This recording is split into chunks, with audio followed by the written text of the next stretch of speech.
নমস্কাৰ, মই ঋতুৰাজ। আপুনি চাই আছে নেশ্যন এনিৰ নিৰ্বাচনী বিশেষ সম্প্ৰচাৰ বাকযুদ্ধ। ৪৮টা ঘণ্টা বাকী আছে। ৪৮টা ঘণ্টাৰ পাছত সমগ্ৰ ৰাজ্যৰ জনতাই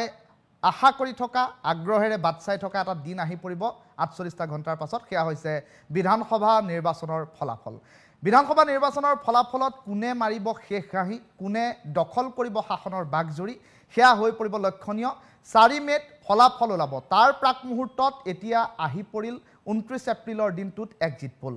এক্সিট পোল অনুসৰি অসমত NDA মিত্ৰজোঁটৰ চৰকাৰ। আৰু তাৰ পাছতে দেখিবলৈ পোৱা গৈছে এই সমগ্ৰ যি এক্সিট পোলক লৈ এক প্ৰকাৰ আশাবাদী হৈ আছে বিজেপি শিবিৰ। আনফালে দেখিবলৈ পোৱা গৈছে বিৰোধী ঐক্য অথবা বিৰোধী মিত্ৰজোঁটৰ একাংশ লোকে এতিয়া এই এক্সিট পোলক একজেক্ট পোল বুলি ক'ব খোজা নাই। ৪ মে'ত এই এক্সিট পোল উপৰি অন্য এখন ছবি সন্মুখলৈ আহিব। এই সমগ্ৰ বিষয়টো সন্দৰ্ভত আজি কথা পাতিবৰ বাবে ষ্টুডিঅ'ত আমি নিমন্ত্ৰণ জনাইছোঁ। বিজেপিৰ আছে প্ৰতিনিধি, ৰাইজৰ দলৰ প্ৰতিনিধি আছে, আৰু এগৰাকী গুৱাহাটী বিশ্ববিদ্যালয়ৰ ছাত্ৰ, যুৱ এগৰাকী ছাত্ৰ আমাৰ মাজত উপস্থিত আছে। প্ৰথমে মই অতিথিসকলক চিনাকি কৰি দিছোঁ। এয়া বিজেপিৰ মুখপাত্ৰ মুন তালুকদাৰ, স্বাগতম জনাইছোঁ ডাঙৰীয়া আপোনাক। ৰাইজৰ দলৰ এগৰাকী প্ৰতিনিধি মুখপাত্ৰ নুৰ আলম উপস্থিত আছে, আপোনাক স্বাগতম জনাইছোঁ। আনহাতে গুৱাহাটী বিশ্ববিদ্যালয়ৰ এগৰাকী ছাত্ৰ সিদ্ধাৰ্থ শংকৰ হাজৰিকা, আপোনাকো স্বাগতম জনাইছোঁ। মূল বিষয় এয়াই যে মাত্ৰ ৪৮টা ঘণ্টা বাকী আছে। ৪৮টা ঘণ্টাৰ পাছত সমগ্ৰ ৰাজ্যবাসী জনতাই উত্তৰ পাব। EVM-ত ইতিমধ্যে ৯ এপ্ৰিলৰ দিনটোত জনতাই প্ৰাৰ্থীসকলৰ ভাগ্য নিৰ্ণয় কৰিছে, আৰু সমান্তৰালকৈ এখন চৰকাৰৰ আশাত, সুস্থ সৰ্বাংগীন উন্নয়নৰ আশাত ইতিমধ্যে EVM-ত মতদান কৰিছে। আৰু তাৰ মাজতে ২৯ এপ্ৰিলত যি এক্সিট পোল ওলাল, এই এক্সিট পোলৰ পাছত সম্প্ৰতি কিন্তু এতিয়া ৰাজনৈতিক বাতাবৰণ অসমত বেলেগ দেখিবলৈ পোৱা গৈছে। NDA মিত্ৰজোঁটৰ যি সমৰ্থকসকল অথবা NDA দলটোৱে NDA ইতিমধ্যে উল্লেখ কৰিছে যে তেওঁলোকৰ নেতৃত্বতে চৰকাৰ হ'ব বুলি এক প্ৰকাৰ তেওঁলোক আত্মবিশ্বাসী, আৰু এই কথাটো কোনোবাখিনিত বিৰোধী ঐক্যই মানি ল'ব খোজা নাই। মই প্ৰথমটো প্ৰতিক্ৰিয়া বিজেপিৰ মুখপাত্ৰ মুন তালুকদাৰ, মই আপোনাৰ কাষলৈ আহিছোঁ। চাওক, যিহেতু সকলোৱে অধিক অপেক্ষাৰে ৰৈ আছে এইবাৰৰ যিটো ফলাফল হ'ব, আমি ভাৰতীয় জনতা পাৰ্টি সাংঘাতিক মানে গৌৰৱান্বিত বা উৎসাহী সেয়া নহয়, আৰু সাংঘাতিকভাৱে নিৰাশাও নহয়। কাৰণ আশা কৰা ধৰণে অসমৰ মানুহে বিচৰা ধৰণেই পুনৰবাৰ ভাৰতীয় জনতা পাৰ্টীৰ নেতৃত্বত NDAৰ নেতৃত্বত চৰকাৰ আহিব। ইতিমধ্যে বিভিন্ন এক্সিট পোলে সেই কথাটো প্ৰমাণিত কৰিছে। কাৰণ কিয়, ভাৰতীয় জনতা পাৰ্টীয়ে প্ৰতিটো সময়তে অসম আৰু অসমীয়াৰ স্বাৰ্থত কাম কৰা এটা ৰাজনৈতিক দল। আৰু এই যিটো এক্সিট পোল, বিভিন্ন সময়ত ক'ব পাৰে যে এক্সিট পোলে মানে একজেক্ট পোল নহ'ব পাৰে, কিন্তু যেতিয়া নিৰ্বাচনী সমীক্ষা কৰা হয় দুই ধৰণে কৰা হয়। প্ৰথম আমি অপিনিয়ন পোল লওঁ, মানে ভোটদাতাই ভোট দিয়াৰ আগতে অপিনিয়ন কয়, আৰু অপিনিয়ন দি ভোট দি অহাৰ পিছত আমি এক্সিট পোল, মানে ভোট দিয়াৰ পিছত তাৰ সিদ্ধান্ত। প্ৰথম অৱস্থাত অপিনিয়ন পোল আৰু এক্সিট পোলৰ যেতিয়া মিল থাকিব, তেতিয়া চূড়ান্ত ফলাফল সেই হোৱাটো এক প্ৰকাৰ নিশ্চিত থাকে। এতিয়া চাব, বিভিন্ন সময়ত এক্সিট পোল কেতিয়াবা ভুল প্ৰমাণিত হয়। বিভিন্ন সময়ত যিহেতু যদি লোকসভাৰ নিৰ্বাচন চাই সমগ্ৰ ভাৰতবৰ্ষৰ প্ৰেক্ষাপটত দিয়ে, কিন্তু এজন আমি অসমীয়া হিচাপে যি এক্সিট পোল দিছে তাত মানে বিভিন্ন এক্সিট পোলে 95 to 100, কাৰণ আমি পূৰ্বতেই 75 আমি আসন লাভ কৰিছিলোঁ। এইবাৰ আমি 95লৈকে আমি আসন বৃদ্ধি হ'ব, কাৰণ নতুন সমষ্টিৰ সমান্তৰালভাৱে BPFO শক্তিশালী ৰূপত আহিছে। অসম গণ পৰিষদৰ আসন বৃদ্ধি হ'ব। পূৰ্বতে 9খন আসন আছিলে, এইবাৰ ডাবল নাম্বাৰত আহিব। ডাবল নাম্বাৰ কিমান, 10 হ'ব পাৰে, 15 হ'ব পাৰে, সেইটো এটা পৃথক বিষয়। কিন্তু এই নিৰ্বাচনটোত জনগণই যি ৰায়দান দিব, সেয়া ভাৰতীয় জনতা পাৰ্টীৰ বাবে সদায় মানে এক গুৰুত্বপূৰ্ণ আৰু মহত্ব থাকিব। কাৰণ আমি নিৰ্বাচনৰ সময়ত যিসমূহ প্ৰতিশ্ৰুতি দিছিলোঁ, বা নিৰ্বাচনৰ আগতে আমি যিসমূহ কাম ইতিমধ্যে চৰকাৰখনে আৰম্ভ কৰিছে, সেই কাম মানে পৰৱৰ্তী সময়তো অব্যাহত থাকিব। উচ্ছেদ অব্যাহত থাকিব, নিযুক্তি প্ৰক্ৰিয়া হৈ থাকিব, নিযুত মাইনা আঁচনি চলি থাকিব, ল'ৰা ছোৱালীৰ শিক্ষাৰ বিনামূলীয়া নামভৰ্তি চলি থাকিব, আৰু এই সৰ্বাংগীন উন্নয়নৰ যিটো ধাৰা, এই ধাৰাত অসমৰ সৰ্বস্তৰৰ মানুহ মিলিন হোৱাৰ বাবে এইবাৰৰ নিৰ্বাচনত অংশগ্ৰহণ কৰিছে। আৰু ইতিমধ্যে EVM-ত ভোটদাতাসকলে তেওঁলোকৰ প্ৰতিনিধিক নিৰ্বাচিত কৰিছে। আমি 4 তাৰিখৰ অপেক্ষাত গণতন্ত্ৰৰ এই উৎসৱত আমি জনতাই যি ৰায়দান দিছে সেয়া আমি মানি ল'বৰ কাৰণে আৰু কেইটামান মুহূৰ্ত অপেক্ষা কৰিছোঁ। এক্সিট পোলৰ মতে চৰকাৰ হ'ব একদম এক্সিট পোলতকৈ কিছু সংখ্যা বৃদ্ধি হ'ব কাৰণ বহুত এক্সিট পোলে 75 to 80 এনেকুৱা আসন দেখাইছে এতিয়া চাব মানে এক্সিট পোল নহয় বুলি কিছুমানে ক'ব খোজে কিন্তু মই যদি চাওঁ কেইটামান সমষ্টিৰ কথা কওঁ মাননীয় মুখ্যমন্ত্ৰী হিমন্ত বিশ্ব শৰ্মা ডাঙৰীয়াৰ সমষ্টি যদি কওঁ আজি আপুনি চাওক জালুকবাৰী চাওক আজি নলবাৰী চাওক আজি যদি আপুনি ধেমাজি চাই লখিমপুৰ চাই ডিব্ৰুগড় চাই জাগিৰোড চাই এই সমষ্টিত বিজেপিৰ আধিপত্যতা আছে ঠিক তেনেদৰে যদি চাই ইণ্ডি এলায়েন্সৰ চাই আজি ধিং বিজেপিয়ে পাব বুলি কেতিয়াও দাবী নকৰে মানকাছাৰ বিজেপি পাব বুলি কেতিয়াও দাবী নকৰে দলগাঁও কেতিয়াও বিজেপি পাব বুলি আশা নকৰে মন্দিয়া কেতিয়াও আশা নকৰে সেনেকুৱা তেওঁলোকৰো সমষ্টি আছে আমাৰো সমষ্টি আছে মাননীয় মুখ্যমন্ত্ৰীয়ে প্ৰথমতেই কৈছে যে 22টা সমষ্টিত খিলঞ্জীয়া অসমীয়া সংখ্যালঘু তাত নিৰ্বাচন খেলি জয় হোৱাৰ কোনো সুবিধা নাই কেৱল মাত্ৰ পূৰ্ববংগীয় মুছলমান লোক বা মিয়াই সেই 22টা সমষ্টিত নিৰ্বাচন খেলিব পাৰিব সেয়েহে আমি 104টা সমষ্টিত যি নিৰ্বাচন খেলিছিলোঁ এই নিৰ্বাচনত আমি 95+ মানে এই আসনত আমি থাকিবলৈ সক্ষম হ'ম আৰু এই অসমৰ জনসাধাৰণে বিচাৰিছে জনতাই বিচাৰিছে আৰু যাৰ বাবে পুনৰবাৰ শক্তিশালী ৰূপত ইণ্ডিয়া এলায়েন্সক যি তেওঁলোকৰ মিত্ৰতা কৰিছিলে সেই মিত্ৰতা 4 তাৰিখে ধূলিসাৎ হ'ব আৰু NDA নেতৃত্বত শক্তিশালী ৰূপত অসমত বিজেপি চৰকাৰ হ'ব আপোনাৰ কাষলৈ আহিম কিন্তু এই প্ৰথমটো প্ৰতিক্ৰিয়া মই ৰাইজৰ দলৰ প্ৰতিনিধিগৰাকী নুৰ আলম ডাঙৰীয়া আপোনাৰ কাষলৈ আহিছোঁ এই সমগ্ৰ কথা বতৰা ইতিমধ্যে বিজেপিৰ প্ৰতিনিধিগৰাকীয়ে উল্লেখ কৰিছে যে এক্সিট পোলে যেনেধৰণৰ সংখ্যা এটা দিছে তাতকৈও অধিক সংখ্যাগত দিশ এটাৰে বিজেপি অথবা NDA চৰকাৰ গঠন কৰিব এই ক্ষেত্ৰত আপুনি কিমান একমত অথবা আপোনাৰ প্ৰতিক্ৰিয়া একমত বা দ্বিমত থকাৰ কোনো কথা নহয় আমি আগতেও কৈছিলোঁ যে the exit pole is not an exit pole গতিকে ইয়াৰ পৰা এটা বস্তু আপোনালোকে মন কৰিব যে নিৰ্বাচনৰ আগমুহূৰ্তত নাইবা নিৰ্বাচন শেষ হোৱাৰ পিছত মাননীয় মুখ্যমন্ত্ৰী হিমন্ত বিশ্ব শৰ্মা ডাঙৰীয়াই যিখিনি কথা কৈছিলে যে আমি 90ৰ পৰা 100খন আসনলৈকে আমি জিকি আহিম তেখেতে কৈছিলে আৰু এক্সিট পোলৰ যিখিনি এজেঞ্চি আছে সেই এজেঞ্চিবিলাকে সেইটোৱে এক্সিট পোল দেখাইছে গতিকে ইয়াত আমি মানে বেছি আশা কৰিবলগীয়াও নাই তেখেতসকলৰ পৰা নাইবা নিৰাশাৰো কোনো কথা নাই কাৰণ আমি 4 তাৰিখলৈকে বাট চাই আছোঁ 4 তাৰিখে অসমৰ ৰাইজে যিখিনি ভোটদান কৰিছে যোৱা 9 এপ্ৰিল তাৰিখে 4 মে তাৰিখে তাৰ ফলাফল ওলাব সেই 4 তাৰিখলৈকেহে আমি বিশ্বাস কৰিম বাকী যিমানবোৰে এক্সিট পোল দিয়ক কি দিয়ক সেইটোত আমাৰ কোনো মানে লক্ষ্য নাই তাৰ কাৰণ হৈছে যোৱা 2004 চনৰ পৰা আপুনি যদি 2024 চনৰ লোকসভা নিৰ্বাচনলৈকে আপুনি চাই তেখেতসকলে যিখিনি আপোনাৰ এক্সিট পোল দিছিলে তাৰ কিমানখিনি মিল আছে সেইটো চাব লাগিব কাৰণ যোৱা নিৰ্বাচনত আপোনাৰ হাৰিয়ানা বিধানসভা নিৰ্বাচনত তেখেতসকলে এক্সিট পোল দিছিলে কিন্তু এক্সিট পোলৰ ৰিজাল্টটো ওলোটা হৈ গ'ল 2024 চনৰ লোকসভা নিৰ্বাচনত তেখেতসকলে কৈছিলে যে আপকি বাৰ 400 পাৰ সেইটোও নহ'ল গতিকে এনেকুৱা ধৰণৰ বহুত আছে এতিয়া আপুনি চাব যিকেইটা এজেঞ্চি আপোনাৰ এক্সিট পোল দিছে সেই এজেঞ্চিকেইটা কোন সেই এজেঞ্চিকেইটা ইনফৰমেশ্যন ক'ৰ পৰা কালেক্ট কৰিছে আৰু কেতিয়া কৰিছে এক্সিট পোলটো সদায় কি হয় তেখেতে কোৱা ধৰণে নিৰ্বাচন শেষ হোৱাৰ লগে লগে নাইবা কিছু সময় পিছতে তেখেতসকলে কাৰোবাৰ নহয় কাৰোবাৰ মতবিলাক বা মতামতবিলাক লৈ পেলাই ৰাইজৰ আগত দাঙি ধৰে আৰু সেইটো এক্সিট পোল বুলি কয় কিন্তু ইয়াতে লক্ষ্য কৰিব আপুনি সেই এক্সিট পোল দিয়া এজেঞ্চিবোৰে মতামতবোৰ কাৰ পৰা লৈছিলে ইনফৰমেশ্যন এই কম সময়ৰ ভিতৰত কাৰ পৰা ইনফৰমেশ্যন কালেক্ট কৰিছিলে ডেফিনেটলি তেখেতসকলে ভাল পোৱা নাইবা তেখেতসকলৰ লিংকত থকা মানুহখিনিৰ পৰাহে লৈছিলে আৰু তেখেতসকলে লিংকত থকা মানুহবোৰ কোনবোৰ সেইবিলাক হৈছে বিজেপিৰ মানুহ গতিকে তেখেতসকলৰ এক্সিট পোলটো সদায় বিজেপিৰ পক্ষতে যাব কিন্তু আমি আশাবাদী যে আমি এইবাৰ 2026 চনৰ নিৰ্বাচনত আমি চৰকাৰ গঠন কৰিব পৰা আসন আমি লাভ কৰিম আৰু 4 মে তাৰিখে আপোনালোকে গম পাব যে আমাৰ বিৰোধীৰ এখন সুস্থ সবল চৰকাৰ গঠন হ'বলৈ গৈ আছে আৰু গৌৰৱ গগৈ ডাঙৰীয়াৰ নেতৃত্বত অসমত এখন নতুন চৰকাৰ অসমৰ ৰাইজে পাব তাৰ কাৰণ হৈছে যিখিনি তেখেতসকলে প্ৰতিশ্ৰুতি দিছিলে আপুনি চাব তেখেতে কিছুমান আঁচনি কৈছে তাৰে আঁচনিবিলাকৰ মাজত এটা আছিলে Beti Bachao Beti Padhao make in India startup India smart city Pradhan Mantri Ujjwala যোজনা যেটো আজি আপোনালোকে গম পালে যে গেছৰ দাম বাঢ়ি গ'ল তো skill India digital India Agnipath প্ৰধানমন্ত্ৰী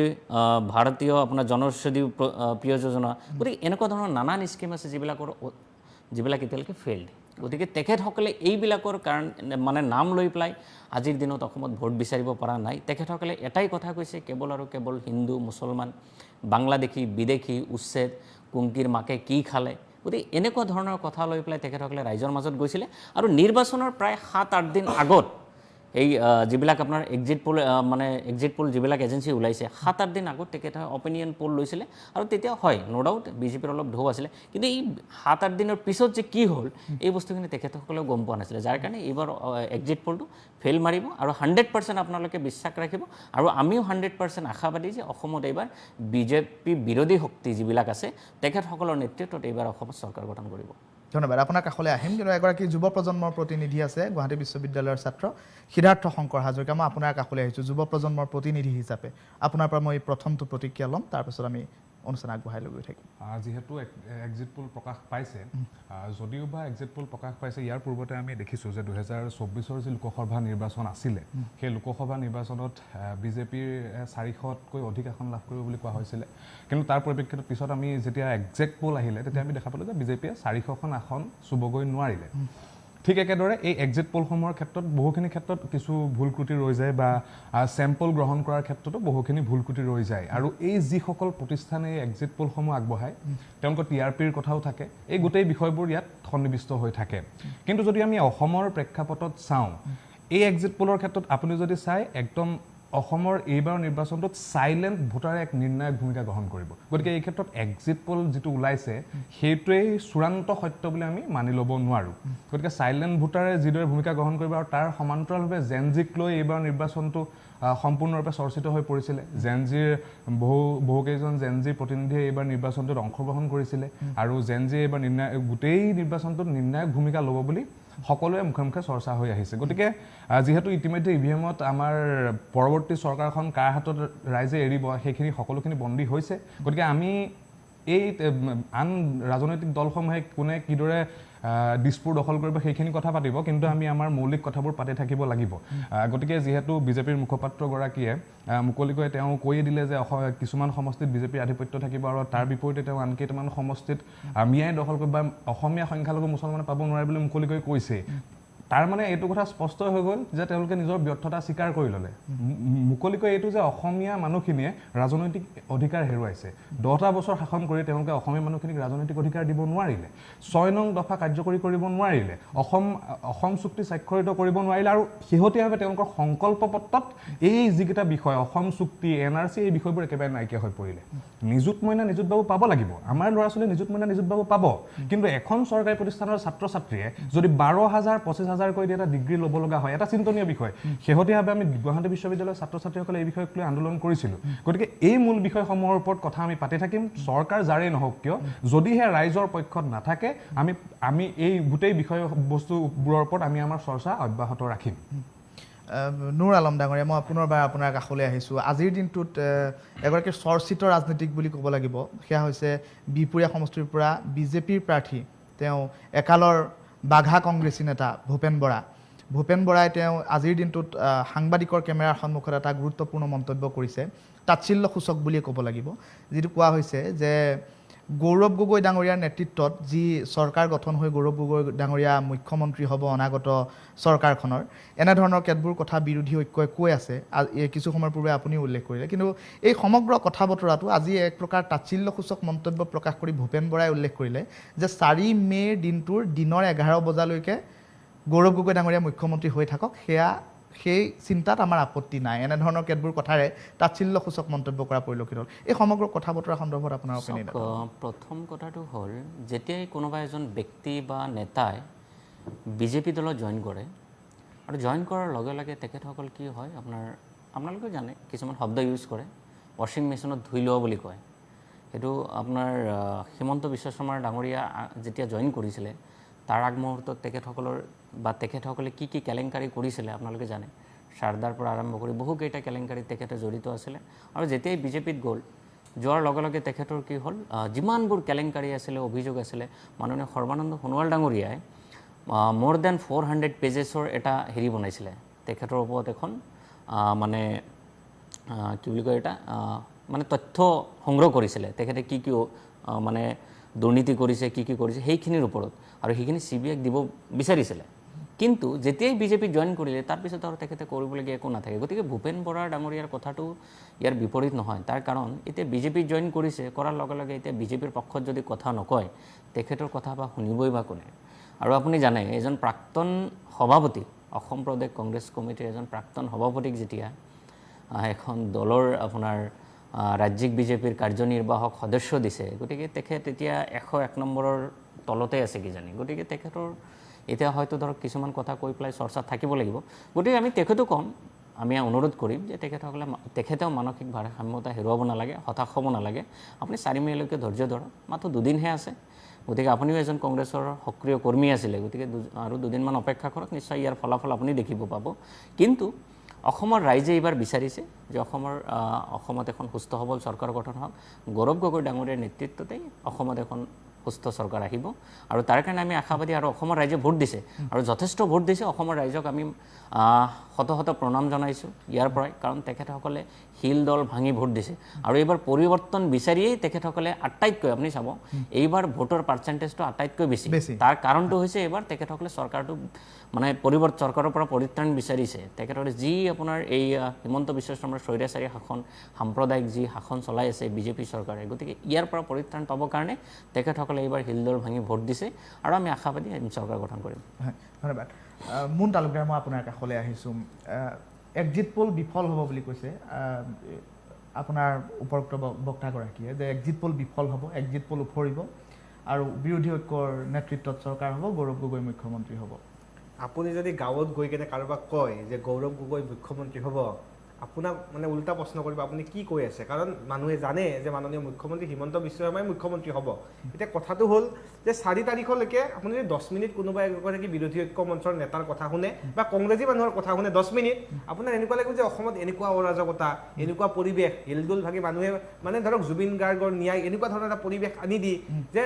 কংগ্ৰেছৰ চৰকাৰ হ'ব নেকি। কিন্তু প্ৰকৃতাৰ্থত গাঁৱত কি হৈ আছে, তেওঁলোকে এই যে আণ্ডাৰ কাৰেণ্ট বুলি কয়, আজি শদিয়াত সৎ মানুহে শদিয়াত জয় হ'ব। আজি যে জগদীশ ভূঞাই টিকেট লৈ ইলেকশ্যন শদিয়াত খেলিছে বিৰোধী ঐক্য মঞ্চৰ পৰা, তেওঁ নিজে নিৰ্বাচন খেলিবৰ কাৰণে 7 দিন আগলৈকে প্ৰস্তুত নহয়, তেনে মানুহ কেনেকৈ জয় হ'ব? তেওঁ আকৌ কয় আণ্ডাৰ কাৰেণ্টৰ কথা। এই যে CPM CPI যিবিলাক নেতা, লেফটিষ্ট নেতা, সেই নেতা নিজৰ পুত্ৰ কন্যাই ভোট দিবলৈ অহা নাই, আমেৰিকাত থাকে, যাক লেফটিষ্টৰ একদম আইডল বুলি ভাবে, AC ৰুমত থাকি তেওঁলোকে শিলপুখুৰীৰ কাষত থাকে, তেওঁলোকৰ ল'ৰা ছোৱালী ভোট দিব অহা নাই। আৰু তেওঁলোকে যুৱ প্ৰজন্মক কয়, জেনজিক কয় যে চৰকাৰৰ বিৰুদ্ধে ভোট দিব লাগে, নিজৰ ল'ৰা ছোৱালীকেইটাক আনি ভোট দিব পৰা নাই। এতিয়া কথাটো চাব যে এইবাৰৰ নিৰ্বাচনটোত মানুহে কি চাই ভোট দিছে, কাৰণ এইবাৰ ভোটৰ সংখ্যা যে বাঢ়িছে, আপুনি সংখ্যাগতভাৱে চাব যে এই যে SR হ'ল, নতুন প্ৰজন্মৰ ভোটৰ যে নাম অন্তৰ্ভুক্ত হ'ল, এই যে সন্দেহযুক্ত মানুহৰ নাম, য'ত 3-4 জেগাত এজন মানুহৰ নাম আছিলে, ৰহাটো তাৰ নাম আছে, গোৱালপাৰাতো নাম আছে, বৰপেটাতো নাম আছে, 3 ঠাইৰ নাম কাট গৈ এঠাইত নাম হ'ল। 5 লাখ তেনেকুৱা মানুহৰ নাম কৰ্তন হৈছে। এতিয়া এই যে নতুন ভোটাৰৰ সংখ্যা বাঢ়িছে, এইটো আচলতে প্ৰ' ইনকামটেঞ্চি, মানে চৰকাৰখনক ভাল পাই মানুহে স্বতঃস্ফূৰ্তভাৱে ভোটদান কৰিছে। ভোটৰ সংখ্যা আমাতকৈ ৱেষ্ট বেংগলৰ আৰু বেছি, কিন্তু আমাৰ যে ভোটৰ সংখ্যা বাঢ়িছে, একটো হ'ল SRৰ কাৰণে নতুন ভোটাৰৰ নাম অন্তৰ্ভুক্ত হৈছে। এতিয়া এই যিটো ছাৰ্ভেৰ সমান্তৰালভাৱে মই এটা কথা ক'ব খুজিছোঁ, তেওঁ যে ৱাশ্বিং মেচিনৰ কথাটো ক'লে, একেটা প্ৰশ্ন কংগ্ৰেছক কৰিব লাগে, কিয়নো কংগ্ৰেছত মীৰা বৰঠাকুৰ ক'ৰ পৰা আহিছে? বিজেপিৰ পৰা অহা। নলবাৰীত যিজন কেণ্ডিডেট অশোক শৰ্মা বিজেপিৰ বিধায়ক আছিলে, এই কেইদিনমান আগলৈকে কংগ্ৰেছ মানে বিজেপিত থকা মন্ত্ৰী থকা নন্দিতা গাৰ্লুচা ক'ৰ পৰা আহিছে? বিজেপিৰ পৰা আহিছে, কংগ্ৰেছৰ টিকেট পাইছে। একেটা প্ৰশ্ন তেওঁলোকে যেতিয়া কৰে ৱাশ্বিং মেচিন, আমি বিজেপি দল ৱাশ্বিং মেচিন, কাৰণ সনাতনী হিন্দুৱে আজি ৰাজীৱ ভৱনত থকাৰ পৰিৱেশ নাই। সনাতনী হিন্দু শংকিত ৰকিবুল হুছেইনৰ কাৰণে, কাৰণ ৰকিবুল হুছেইনৰ পুত্ৰই টিকেট ঠিকেই পায়, কিন্তু এগৰাকী খিলঞ্জীয়া অসমীয়াই তাত টিকেট নাপায়। ৰকিবুল হুছেইনৰ যদি ফেমিলিটো চাই, আজি তানজিল হুছেইনে চামগুৰিৰ বিধায়ক হ'ব, হয়। আমাৰ সিদ্ধাৰ্থই কৈছে যে আমি আজি অৰ্থনৈতিকভাৱে ৰাজনৈতিকভাৱে সংখ্যালঘুত পৰিণত হ'বলৈ গৈছে। আজি চামগুৰিত এগৰাকী খিলঞ্জীয়া হিন্দু মানুহ জিকিব পৰা পৰিৱেশ নাই, কাৰণ কিয়? তানজিল হুছেইন তাত জিকিব, তেওঁ ৰকিবুল হুছেইনৰ পুত্ৰ। ৰকিবুল হুছেইনৰ পিতৃ আছিলে মুছলিম লীগৰ প্ৰচাৰক। এতিয়া ইতিহাস যদি চাব যায়, এই ধৰণৰ এটা লিগেচিত অহা, আজি যে অসম জাতীয় পৰিষদে কংগ্ৰেছৰ লগত মিত্ৰতা কৰিছে, কংগ্ৰেছ দলটোৰ ইতিহাস চাব লাগিব। অসম আন্দোলনৰ সময়ত 860 জন লোকক গুলীয়াই হত্যা কৰা কংগ্ৰেছ, যি কংগ্ৰেছে অসম আন্দোলনক বিৰোধিতা কৰিছিলে, হিতেশ্বৰ শইকীয়াৰ নেতৃত্বত আমচুৰ জন্ম দিছিলে। আমচুৰ জন্ম এইকাৰণে দিছিলে যে সদৌ অসম ছাত্ৰ সন্থাক বিৰোধিতা কৰিব লাগে। যেতিয়া আমি শ্বহীদ স্মাৰক বনালো, তেতিয়া কথাটো কয় যে শ্বহীদ স্মাৰক বনাই চৰকাৰে ধন অপচয় কৰিছে। অসম আন্দোলনৰ এই শ্বহীদসকলক স্মৰণ কৰাৰ কাৰণে যদি তেনেধৰণৰ বক্তব্য দিয়ে, প্ৰকৃততে তেওঁলোকৰ জাতীয় চেতনা কিমান? কাৰণ আমি ৰাজনৈতিকভাৱে সিদ্ধান্ত ল'ব লাগিব। আজি চাব, দেৱব্ৰত শইকীয়া বিৰোধী দলৰ দলপতি, আমাক যে বিভিন্ন সময়ত চিপৰাং ৰাজনীতিৰ কথা কয় তেওঁ সামাজিক মাধ্যমত লিখিছে দেৱব্ৰত শইকীয়া 4 তাৰিখৰ ফলাফলত চাব পৰাজয় বৰণ কৰিব কাৰণ কিয় চিপৰাং ৰাজনীতিৰ বাবে বিৰোধী দলৰ দলপতিগৰাকী আজি দুৰ্বল আজি দেৱব্ৰত শইকীয়াৰ কথা কংগ্ৰেছত নচলে কাৰণ কংগ্ৰেছত উঠি ৰজা বহিৰা ৰকিবুল হুছেইন যে উঠি ৰজা বহিৰজা গৌৰৱ গগৈ সেয়েহে চাব যে বিৰোধী দলৰ দলপতিগৰাকী পৰাজয় বৰণ কৰিব আজি চাব কংগ্ৰেছে যিমানেই নকক তেওঁলোকৰ মাজত যি মানে ক্ষমতা কেন্দ্ৰিক ৰাজনীতি আজি জেনজিৰ কথা কৈছে তেওঁলোকে ৰাইজৰ দল বা জাতীয় পৰিষদে জেনজিক প্ৰতিনিধিত্ব কৰিছে ভাল পাইছো কিন্তু চাব জেনজিক কিদৰে বঞ্চিত কৰিছে আপুনি যদি যোৰহাটত চাই যোৰহাটত টিকেট বিচৰা বহু জেনজি প্ৰাৰ্থী আছিলে মানে সেই জেনজি প্ৰাৰ্থীক টিকেট নিদি 50,000 টকাৰ ডিমাণ্ড ডাফ লৈ তাৰপিছত দেখিলে গৌৰৱ গগৈ নিৰ্বাচন খেলি আছে ঠিঙত তেনেকুৱা বহুত ইয়ং ল'ৰা আছিলে টিকেট বিচাৰিছিলে 50,000 টকা তেওঁলোকৰ বাবে বহুত ডাঙৰ কিন্তু তেওঁলোকৰ পৰা ডিমাণ্ড ডাফ লৈ টিকেট দিলে বেলেগক আৰু তেওঁলোকে কয় যে এবাৰ চৰকাৰ পৰিৱৰ্তন কৰিব জেনজিৰ ভোট বিৰোধীয়ে পাব জেনজিয়ে প্ৰতিটো মুহূৰ্তত জানে এইখন চৰকাৰে শিক্ষাৰ ক্ষেত্ৰত কিমান কাম কৰিছে আজি পঢ়ি থকা ল'ৰা ছোৱালীক যে 1000ৰ পৰা 2500 টকাকৈ দিছে পঢ়িবৰ কাৰণে কিতাপ কিনিবৰ কাৰণে পূৰ্বতে কোনো চৰকাৰে ব্যৱস্থা কৰা নাছিলে দুচকীয়া বাহন দিছে এই কাৰণে দূৰণিবতীয়া ল'ৰা ছোৱালীক অহা যোৱাৰ কাৰণে কিন্তু মোৰ তাৰ মাজতে এটা কথা ক'ব লাগিব যে বিৰোধীৰ লোকসকলে এটা কথা বিজেপিৰ প্ৰতি এটা অভিযোগ ৰাখে আৰু তেওঁলোকে এটা কথা সুস্পষ্টকৈ কয় যে এইবাৰ নিৰ্বাচনত আঁচনিয়ে বিজেপিক বচাব নোৱাৰে এনেধৰণৰ কেতবোৰ গুণগুণনি চলিবলৈ পোৱা এই চাওক আমি কোনো কাৰণত আঁচনিৰ জৰিয়তে চৰকাৰ বচাম আমি ক্ষমতা দখল কৰিম এই কথাটো আমাৰ মানে ভাৰতীয় জনতা পাৰ্টি কেতিয়াও নাভাবে কাৰণ আঁচনিয়ে যদি বচালে হয় চামুগুৰিত আমি জিকিলো হয় আগতে যদি ৰেকিবুদ্দিন ইলেকশ্যন খেলিছে ছয়গাঁওতো আমি আঁচনি দিছোঁ আঁচনি দিলেই যে ভোট দিব তেনেকুৱা নহয় কাৰণ মানুহে সিদ্ধান্ত ল'ব জানে ৰাজনৈতিকভাৱে সিদ্ধান্ত ল'ব জানে যে কোনখন চৰকাৰ জনহিতৰ বাবে কাম কৰিব কাৰণ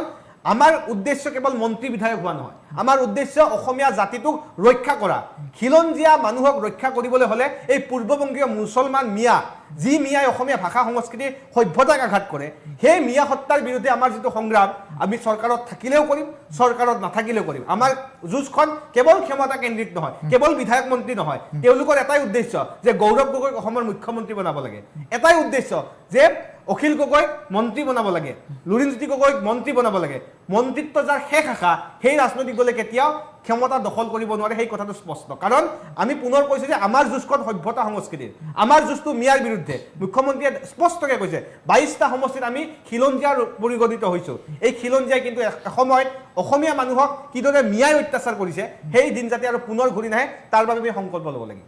নুৰ আলম ডাঙৰীয়া মই আপোনাৰ কাষলৈ আহিছোঁ আপুনি যি সমগ্ৰ বিষয়টো যিমানখিনি তেখেতৰ কথা ক'লে যে স্কিম দিছে 1250 টকা নে কিমান ক'লে স্কুলত কিন্তু তেখেতে এইটো পাহৰি গৈছে যে কিমানখন স্কুল বন্ধ কৰিলে অসমত আৰু কিমানখন এমেলগেমেটেড কৰিলে গতিকে তেখেতে এইটো তথ্যও দিব আৰু আপুনি এটা বস্তু চালে আপোনালোকে গম পাব যে 2016 চনৰ পৰা মানে আপুনি 16ৰ আগলৈকে ক'ব পাৰে ধৰক অসমত যেতিয়াৰ পৰা চৰকাৰ গঠন হয় সেই সময়ৰ পৰা 2016 চনলৈকে অসমৰ ঋণ আছিলে প্ৰায় আপোনাৰ 1,00,000 কোটি টকা আছিল ঠিক আছে তাৰপিছত 2021 চনৰ পৰা যেতিয়াই হিমন্ত বিশ্ব শৰ্মা মুখ্যমন্ত্ৰী হোৱাৰ লগে লগে 2 লাখ কোটি টকালৈকে ঋণ হৈ গ'ল অসমৰ তাৰ মানে তেখেতে এই যোৱা 5 বছৰত প্ৰায় 1 লাখ কোটি টকা ঋণ লৈছে আৰু এই ঋণবিলাক লৈ কি কৰিছে তেখেতে কেৱল আৰু কেৱল অসমৰ মানুহক জনমানসক পংগু কৰাৰ কাৰণে আনএমপ্লয়ীবিলাকক পংগু কৰাৰ কাৰণে তেখেতসকলে কি কৰিছে কিছুমান স্কিম দিছে আৰু যিবিলাক কি কৰিছে ডিবিটি কৰিছে মানে ডাইৰেক্ট বেনিফিচিয়াৰী ট্ৰান্সফাৰ কৰিছে আৰু সেইসকলৰ দ্বাৰা অসমৰ কেতিয়াও উন্নতি নহয় আৰু তেখেতে এইটো ভালকৈ জানে যদি সঁচাকৈ তেখেতসকলে অসমৰ উন্নতি বিচাৰিছিলে তেখেতসকলে ৰাউণ্ড দ্য ক্লক কাল্টিভেশ্যনৰ ব্যৱস্থা কৰিব লাগিছিলে অসমৰ প্ৰত্যেকখন গাঁৱে গাঁৱে সৰু সৰু ক্ষুদ্ৰ উদ্যোগ তেখেতসকলে গঢ় দিব লাগিছিলে অসমৰ প্ৰত্যেকজন নিবনুৱাক স্কিল কৰিব লাগিছিলে তেখেতসকলে স্বাস্থ্যত গুৰুত্ব দিব লাগিছিলে শিক্ষাত গুৰুত্ব দিব লাগিছিলে তেখেতে সেইবোৰ নকৰি তেখেতসকলে কি কৰিলে কেৱল আৰু কেৱল মিয়াক খেদিবৰ কাৰণে তেখেতসকলে ৰাজনীতি কৰিলে মিয়াসকল সম্পূৰ্ণ ভাৰতীয় নাগৰিক আৰু অসমীয়া তেখেতসকলক আপোনালোকে যিমান যি ক'লেও আপুনি খেদিব নোৱাৰে আপুনি কথা এটা ক'লেই যে তেখেতসকলে অসমৰ পৰা বা ভাৰতৰ পৰা গুচি যাব নহয় আমি এইটোও কৈছোঁ যে 1971 চনৰ পিছত অসমত যিখিনি হিন্দুৱে হওক মুছলমানে হওক যিখিনি বিদেশী আহিছে আমি তেখেতসকলক খেদিবৰ কাৰণে আমিও সাজু আছোঁ আমিও খেদিম লগে ভাগে থাকি খেদিম কিন্তু 1971 চনৰ 25 মাৰ্চৰ আগত হোৱা যিমানখিনি মানুহ অসমত আহিছে হয় হিন্দুৱে হওক মুছলমানে হওক কোনো কথা নাই সেইখিনি ভাৰতীয় মানুহ গতিকে আপোনালোকে সেইখিনি কথাত গুৰুত্ব দিব লাগিছিলে কিন্তু আপোনালোকে কি কৰিছে যে নহয় তেখেতে আৰু এটা কথা কৈছে যে তেখেতসকলে কিছুমান সমষ্টি বাছি লৈছিলে যে সেইখিনি সমষ্টি তেখেতসকলে নিৰ্বাচন নেখেলে যদি তেখেতসকলে নিৰ্বাচনেই নেখেলে গোৱালপাৰাৰ নিচিনা গোৱালপাৰা পূব সমষ্টিত তেখেতসকলে এজিপিৰ কিয় কেণ্ডিডেট দিছিলে মানকাচৰত কিয় কেণ্ডিডেট দিছিলে এজিপিৰ চেঙাত কিয় কেণ্ডিডেট দিছিলে এজিপিৰ গতিকে তেখেতসকলে কথা আৰু কামৰ মাজত বহুত পাৰ্থক্য আছে কাৰণ মাননীয় হিমন্ত বিশ্ব শৰ্মা ডাঙৰীয়াৰ শব্দৰ মানে মুখৰ যিবিলাক শব্দ এইবিলাক আপোনালোকে গম পাব যে কেনেকুৱা ধৰণৰ কথা কয় গতিকে তেখেতসকলৰ দলীয় প্ৰতিনিধিও সেই একেই মিছা কথাই ক'ব কাৰণ তেখেত মুখ্যমন্ত্ৰীৰ মুখৰ পৰা ওলাই যায় যে পেল দুংগা বুলি শব্দ গতিকে আজি তেখেতেও কিন্তু পৰাস্ত হৈছে কাৰণ পৱন খেৰাক আকৌ সুপ্ৰিম কোৰ্টৰ পৰা জামিন দি দিছে গতিকে তেখেতসকল কাম আৰু কথাৰ মাজত বহুত পাৰ্থক্য আছে আৰু সেইকাৰণে অসমৰ ৰাইজে তেখেতসকলে যিমানেই যি নকওক এক্সিট পলৰ কথা যিমানেই যি নকওক অসমৰ ৰাইজে এবাৰ স্বতঃস্ফূৰ্তভাৱে ভোট দিছে তেখেতসকলে নতুন এখন চৰকাৰ বনোৱাৰ স্বাৰ্থত ভোট দিছে তেখেতে এটা কথা ভাল কথা এক্সিট পল উফৰিব আপোনাৰ মতে ডেফিনেটলি উফৰিব বুলি নহয় এইটো কোনো এক্সিট পলে নহয় এইটো হিমন্ত পল বুলি ক'লে ভুল নহ'ব they are paid only nothing else paid poll definitely paid polls কাৰণ চাওক মই আৰু এটা কথা কৈ দিওঁ আপুনি চাব অসমৰ কেইটা মিডিয়া এজেঞ্চিয়ে এই এক্সিট পলটোত ভাগ লৈছিলে আপুনি নিজেও নাজানে যে কোনে এইবিলাক কেতিয়া আপোনাৰ পৰা ইনফৰমেশ্যন লৈছিলে ইভেন কি আপোনাৰ পৰাও লোৱা নাই চাগে গতিকে আপুনি এইটো পেইড বুলি নকৈ কি ক'ব মোৰ 100% বিশ্বাস যে এইটো পেইড পল হৈছে তাৰ বাহিৰে একো নহয় কাৰণ হিমন্ত বিশ্ব শৰ্মাই নিৰ্বাচনৰ আগত বা পিছত যিখিনি কথা কৈছে যে 90ৰ পৰা 100টালৈকে আমি চিট পাম সেইখিনি কথা এক্সিট পলত দেখাই আছে তাৰমানে কি চাওক এতিয়া এটা কথা মন কৰিব তেখেতসকলে কৈছে যে আমি হিন্দু সনাতনীৰ কাৰণে কাম কৰিছোঁ হিমন্ত বিশ্ব শৰ্মা সনাতনী হিন্দু গৌৰৱ গগৈ অখিল গগৈ লুৰিণ গগৈ বাকীবিলাকে যে ইলেকশ্যন খেলিছে তেখেতসকল কি হিন্দু নহয় তেখেতসকলক মানুহে ভাল নাপায় কেৱল আৰু কেৱল হিমন্ত বিশ্ব শৰ্মা ডাঙৰীয়াকে ভাল পাব নেকি নহয় অসমৰ ৰাইজ ইমানো মানে অসচেতন নহয় কাৰণ এইবাৰ সচেতন হৈছে অসমৰ ৰাইজে আৰু সেইকাৰণে এইবাৰ পৰিৱৰ্তন বিচাৰিছে আৰু নতুন এখন চৰকাৰ বনাব মুনতাল মই আপোনাৰ কাষলৈ আহিম পেইড পল এক্সিট পল নহয় আচলতে পেইড পল এনেধৰণৰ কেতবোৰ অভিযোগো আছে এই অভিযোগটো চাওক যেতিয়া মানে যদি আজি চৰকাৰৰ তেওঁলোকৰ আহিল বুলি ক'লে হয় তেতিয়া পেইড পুল না আমি তেতিয়াও ক'লো আমি কেতিয়াও মই আগতে কৈছো যে exit Paul is not an exit মই বুজি পালো মই আপুনি কওঁতে মই কোৱা কথাটো শুনি লওক মই কোৱা কথাটো শুনি লওক 4 তাৰিখলৈ আপোনালোকে সেইকাৰণে আপুনি 4 তাৰিখলৈকে তো আজ ময়ো কৈছো যে আপোনালোকে 4 তাৰিখলৈকে গৌৰৱ গগৈকে মুখ্যমন্ত্ৰী ভাবি থাকক 4 তাৰিখে ৰাইজে সিদ্ধান্ত দিব কাৰণ অসমীয়া মানুহে কংগ্ৰেছক জনবিচ্ছিন্ন কিদৰে কৰিব বেয়াও হয় তথাপি আমি কৈছো এতিয়া কথাটো চাওক এই যে এটা পিপুলছ পালছ আজি ধৰক এক্সিছ মাই ইণ্ডিয়া প্ৰজা পোল তেওঁলোকে বিভিন্ন সময়ত এক্সিট পোল দি কিছু ক্ষেত্ৰত সত্য প্ৰমাণিত হৈছে কেতিয়াবা ভুল হ'ব পাৰে কিন্তু কথাটো হ'ল মই যে 5টা সমষ্টিৰ কথা ক'লো অসমত থাকিয়ে যে আমি যদি চাওঁ আপুনি এতিয়া ধৰক আপোনাক মোক খুজিব বুলি তেনেকুৱা কথা নাই কাৰণ এইটো এটা গণতান্ত্ৰিক ব্যৱস্থা তেওঁলোকে কেনেকৈ চেম্পল কালেক্ট কৰিছে কি কৰিছে আৰু তেওঁলোকৰ এটা নিজৰ ষ্ট্ৰেটেজিৰ কথা আছে বহুত অসমৰ বহুত সংবাদ মাধ্যমে মানে এক্সিট পোল দিছে বহুত বিভিন্ন ক্ষেত্ৰত দিছে যেতিয়া এক্সিট পোল দিছে এতিয়া চাওক নিউজ লাইভে এক্সিট পোল দিছে খুৱাং সমষ্টিত 50-50 তাত তেতিয়াতো লুৰিণজ্যোতি গগৈ সমৰ্থন জনাইছে